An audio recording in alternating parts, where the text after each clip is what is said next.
بسم اللہ الرحمن الرحیم۔ السلام علیکم۔ PMDC آن لائن لیکچر روم میں خوش آمدید۔ میں بشرا منظور، ایسوسیٹ پروفیسر اردو۔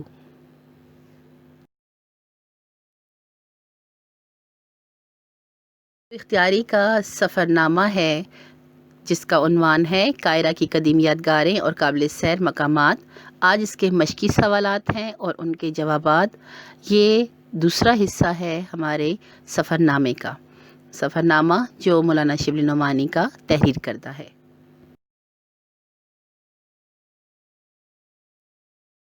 مشقی سوالات اور ان کے جوابات۔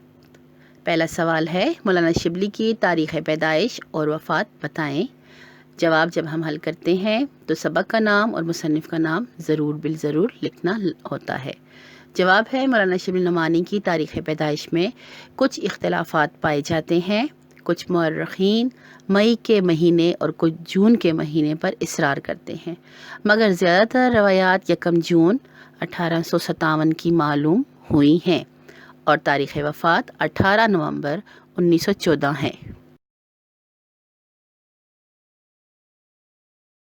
دوسرا سوال ہے، مولانا شبلی نعمانی نے جن اساتذہ سے تعلیم حاصل کی ان کے نام بتائیں۔ اسی طرح سبق کا نام، مصنف کا نام اور جواب ہم شروع کریں گے۔ مولانا شبلی نعمانی نے ابتدائی تعلیم گھر پر ہی مولوی عبداللہ اور مولوی شکر اللہ سے حاصل کی۔ پھر اعظم گڑھ کے مدرسے میں مولوی فیض اللہ سے عربی کی تعلیم حاصل کی۔ فارسی، منطق اور فلسفہ کا علم مولوی فاروق چڑیا کوٹی سے حاصل کیا۔ سوال نمبر 3 ہے، کس سن میں حکومت برطانیہ کی طرف سے مولانا شبلی نعمانی کو شمس العلماء کا خطاب دیا گیا؟ جواب ہے، مولانا شبلی نعمانی کو حکومت برطانیہ نے 1894 میں شمس العلماء کا خطاب دیا۔ سوال نمبر 4 ہے، کس نے مولانا شبلی نعمانی کو تمغہ مجیدی عطا کیا تھا؟ جواب ہے، سلطنت عثمانیہ کے عثمان پاشا نے انہیں تمغہ مجیدی عطا کیا تھا۔ 5واں سوال ہے، کون سا شہر مصر کا دارالسلطنت ہے؟ قاہرہ۔ جواب ہے اس کا، قاہرہ مصر کا دارالسلطنت ہے۔ 6واں سوال ہے، کس اعتبار سے کوئی بھی شہر قاہرہ کی ہمسری نہیں کر سکتا؟ جواب ہے، آثار قدیمہ کے لحاظ سے کوئی بھی شہر قاہرہ کی ہمسری نہیں کر سکتا۔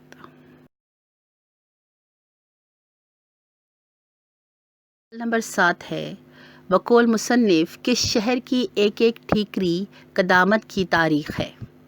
جواب، قاہرہ شہر کی ایک ایک ٹھیکری قدامت کی تاریخ ہے۔ 8واں سوال، ان قدیم مینار کا مصنف نے کیا نام بتایا ہے جو طوفان نوح سے پہلے بھی موجود تھے؟ جواب ہے، مصنف کے مطابق اہرام طوفان نوح سے پہلے بھی موجود تھے۔ 9واں سوال، جیلینوس نے کس چیز کا ذکر اپنی تصنیف میں کیا ہے؟ جواب ہے، جیلینوس نے اہرام کا ذکر اپنی تصنیف میں کیا ہے۔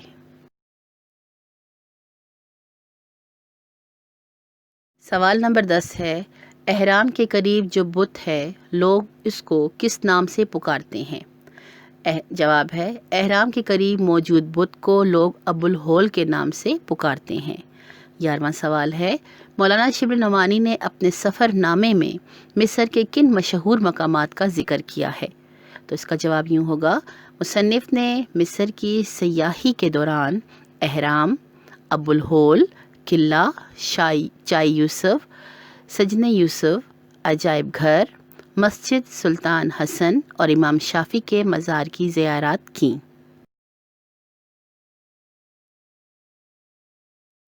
سوال نمبر 12 ہے، حضرت یوسف علیہ السلام کو جس قید خانے میں رکھا گیا مصنف نے اس کا کیا نام بتایا ہے؟ جواب ہے، جس قید خانے میں حضرت یوسف علیہ السلام کو رکھا گیا اس کا نام سجن یوسف ہے۔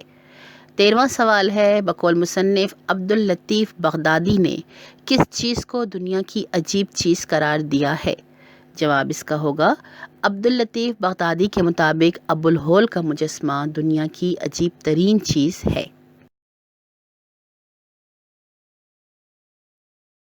سوال نمبر 14 ہے، مصنف نے کس امام کے مقبرے کی زیارت کا ذکر کیا ہے؟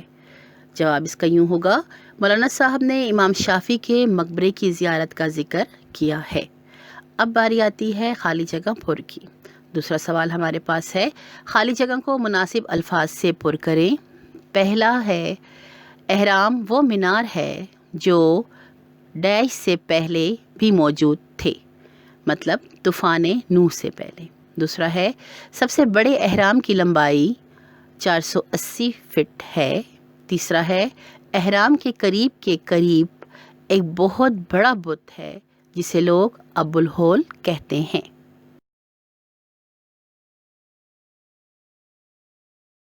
چوتھا معروضی سوال ہے، وہ قید خانہ جس میں حضرت یوسف علیہ السلام کو قید کیا گیا ڈیش کہتے ہیں؟ سجنے یوسف کہتے ہیں۔ پانچواں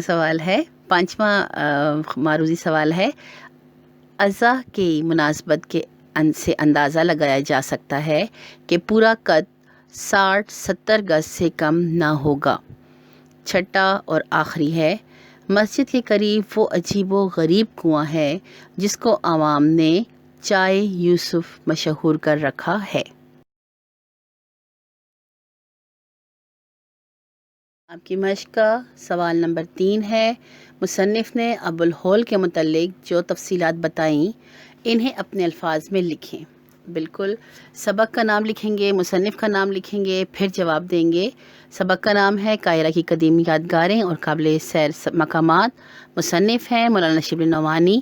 جواب ہے، احرام کے قریب ہی ایک بہت بڑا بت ہے جسے لوگ ابو الہول کہتے ہیں۔ اس کا سارا دھڑ زمین کے اندر ہے اور گردن، سر اور دونوں ہاتھ کھلے ہوئے ہیں۔ ان اعضاء کی مناسبت سے لگتا ہے کہ پورا قد 60-70 گز کا ہوگا۔